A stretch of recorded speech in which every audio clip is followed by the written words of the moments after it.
또 중동이 난립니다. 이란과 미국 간의 교전이 또 시작됐는데 어제 시장은 중동에서 뭔 일이 나든 반응을 안 하는 것 같습니다. 오늘 이 내용 좀 제대로 보도록 하겠습니다. 바로 보시죠.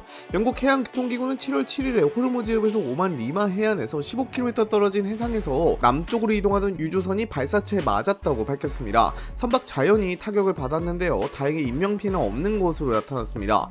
선박은 카타르 국적이고 LNG를 운반하고 있었다고 합니다.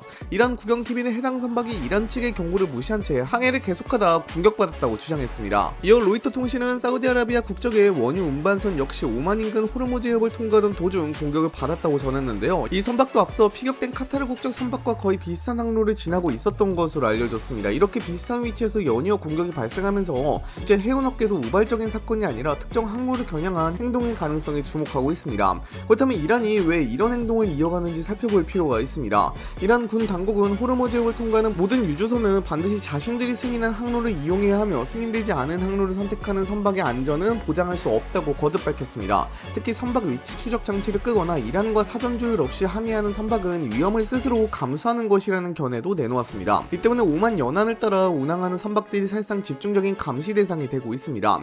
국제사회는 공해상에서 특정 국가가 일방적으로 항로를 지정하거나 이를 따르지 않았다는 이유로 무력을 사용하는 것은 국제 항행의 자유를 훼손할 수 있다며 강한 우려를 나타내고 있습니다. 이런 긴장 속에서 호르무즈해협을 지나는 선박들은 항로 선택 자체가 새로운 위험 요소가 되고 있습니다. 카타르와 사우디아라비아의 선박이 공격받으니까 미국은 이를 휴전 위반이라고 규정하고 이란에 대한 강력한 공습을 전개하게 되었습니다. 미 중부사령부는 이날 소셜미디어 X에 올린 글에서 국제해역에서 무고한 민간인이 승선한 상선을 표적으로 삼아 공격한 데에 대해 막대한 대가를 치르게 하려고 일련의 강력한 공습을 개시한 것이라고 밝혔는데요. 그러면서 이란의 공격은 위험할 뿐만 아니라 휴전에 대한 명백한 위반이라고 강조했습니다. 당장 미국과 이란이 서로 서명한 MOU에는 호르무즈해협에서 통행료 없는 자유로운 통항을 60일 동안 보장한다고 되어 있었는데 이란이 먼저 이것을 깨버린 것입니다. 이렇다 보니 미국은 강력한 공습을 개시하게 되었는데요. 미군은 정밀 유도 무기를 동원해 이란의 방공 시스템과 지휘 통제망, 해안 레이더 기지, 대한 미사일 기지 등 80여 개의 목표물을 타격하게 되었습니다.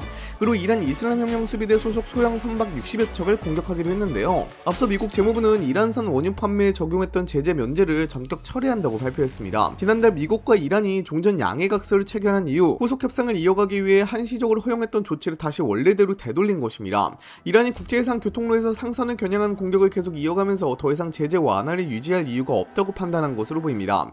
이번 조치로 이란은 국제시장에 원유를 판매할 수 있는 통로가 다시 크게 좁아지게 됐고 달러 결제를 활용한 거래도 사실상 막히게 됐습니다. 미국은 군사행동에 그치지 않고 경제 분야까지 압박 범위를 넓히며 이란에 강한 경고를 보낸 셈입니다. 특히 이번에는 공습과 제재 복원이 거의 같은 시점에 발표됐다는 점이 주목받고 있습니다. 외교적 경고 수준을 넘어 실제 군사력과 금융제재를 동시에 동원하는 방식으로 대응 수위를 끌어올렸기 때문입니다. 미국은 이란이 호르무즈해협에서 국제 상선을 위협하는 행동을 계속할 경우 추가적인 경제 제재와 군사 행동도 배제하지 않겠다는 신호를 국제사회에 보낸 것으로 해석됩니다. 이 같은 결정은 후속 협상에도 상당한 부담으로 작용할 가능성이 큽니다. 미국이 먼저 제재 완화를 걷어들이면서 양측이 어렵게 마련했던 신뢰 기반도 크게 흔들릴 수 있기 때문입니다. 이란으로서도 경제 회복을 위해 기대했던 원유 수출 확대가 다시 막히게 되면서 미국의 조치를 강하게 반발할 가능성이 높아졌습니다.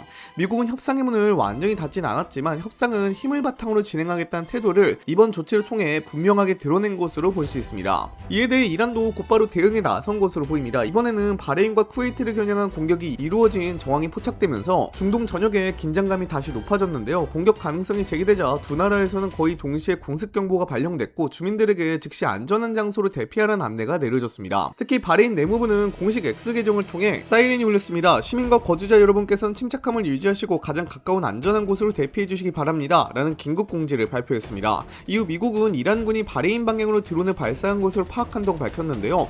쿠웨이트 역시 상황은 비슷했습니다. 쿠웨이트군은 공식 발표를 통해 자국 방공망이 적대적인 미사일과 드론 공격에 대응하고 있다고 밝혔고 방공체계가 즉시 가동됐다고 설명했습니다. 이어 육군 총참모부는 시민들에게 폭발음이 들리더라도 이는 적의 공격을 요격하는 과정에서 발생하는 소리일 가능성이 높다며 불안해하지 말고 정부의 안전지침을 따라달라고 당부했습니다. 실제로 현재에서는 방공망이 연속적으로 작동하면서 여러 차례 폭발음이 들렸다는 목격담도 이어졌습니다. 이번 경보가 더 주목받는 이유는 미국이 이란의 호르무즈해협 상선 공격에 대한 보복으로 80곳이 넘는 목표물을 공습했다고 발표한 직후 발생했기 때문입니다. 미국의 대규모 군사작전이 끝난 지 얼마 지나지 않아 이란이 주변 국가를 향한 군사행동에 나선 정황이 나타나면서 양측의 충돌이 빠른 속도로 확산하는 모습 모습이 이어지고 있습니다. 또 하나 주목할 만한 부분이 있습니다. 미국과 이란의 휴전이 다시 흔들리고 있는데 이런 상황이라면 국제 금융시장이 크게 흔들리는 것이 일반적이지만 현재 시장의 반응은 예상보다 차분한 모습입니다. 이전에도 중동에서 군사적 긴장이 높아질 때마다 투자자들은 대규모 확전 가능성을 우려했지만 시간이 지나면서 충돌이 일정 수준에서 관리되는 사례가 반복되면서 시장의 반응 방식에도 변화가 나타나고 있습니다. 국제유가 역시 상승 압력을 받고는 있지만 과거처럼 100달러까지 폭등하는 흐름은 아직 나타나고 있지 않으며 글로벌 증시도 급등락이 있는 종목이 있긴 하지만 이게 중동 전쟁 때문은 아닌 것으로 보입니다. 투자자들도 상황을 예의주시하고 있지만 현재로서는 미국과 이란 모두 전면전을 감수하기보다는 제한적인 군사 대응을 이어갈 가능성에 무게를 두는 분위기입니다. 시장도 이런 판단을 반영해 과도한 공포보다는 신중한 관망세를 유지하고 있는 것으로 보입니다. 특히 에너지 시장이 크게 흔들리지 않는 가장 큰 이유는 원유 공급 자체가 아직 정상적으로 이어지고 있기 때문입니다. 세계 원유 물동량의 상당 부분이 지나는 호르무즈 협도 완전히 봉쇄되지 않았고 주요 산유국들의 수출도 계속 진행되고 있습니다.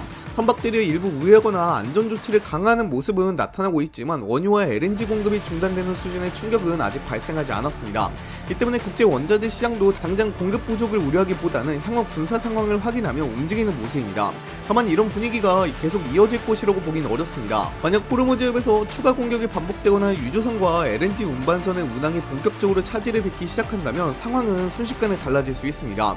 현재 시장이 침착한 모습을 보이는 것은 위험이 사라졌기 때문이 아니라 아직 최악의 상황이 현실화하지 않았다고 판단하고 있기 때문이라는 점도 함께 살펴볼 필요가 있습니다. 이게 호르무즈협에서 계속해서 이란군의 공격이 이어지고 있다 보니까요, 탈호르무즈 행보는 더 커지고 있습니다. 우선 호르무즈협 내에 한국 선박들은 거의 다 빠져나온 상태고요. 특히 사우디아라비아는 호르무즈협을 지나지 않고 원유를 수송하기 위해 서부 홍해 연안 등 우회 수송로를 확대하는 방안을 검토하고 있는데요. 사우디아라비아는 동서 파이프라인 용량을 최대 200만 배럴 확장하는 방안을 논의 중인 상황입니다.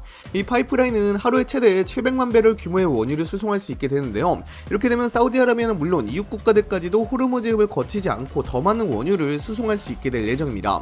물론 지금 당장 할 수 있는 것은 아니고 꽤 시간이 걸리긴 하겠지만요, 호르무즈협을 벗어나려는 움직임을 보이고 있습니다. 여기서 한 가지 더 주목할 부분이 있습니다. 바로 이스라엘의 움직임입니다. 현재 이스라엘은 직접 이번 충돌의 중심에 서 있지는 않지만 미국과 이란의 군사적 긴장이 다시 높아지는 상황을 매우 면밀하게 지켜보고 있는 것으로 알려졌습니다.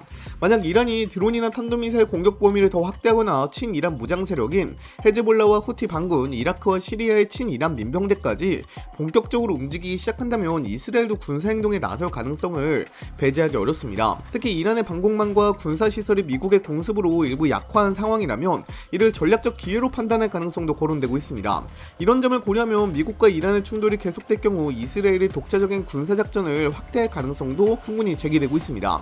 그렇게 되면 현재 양국 충돌은 미국과 이란만의 문제가 아니라 이스라엘까지 가세하는 다자간 군사 충돌로 확대될 가능성이 커질 수 있습니다. 무엇보다 현재 이스라엘 정부는 안보 문제에 대해 매우 강경한 기조를 유지하고 있고 당장 조만간 총선이 예정되어 있는데 이 기회를 놓치지 않으려고 할 겁니다. 네타냐후 총리로서는 더더욱 그렇겠죠.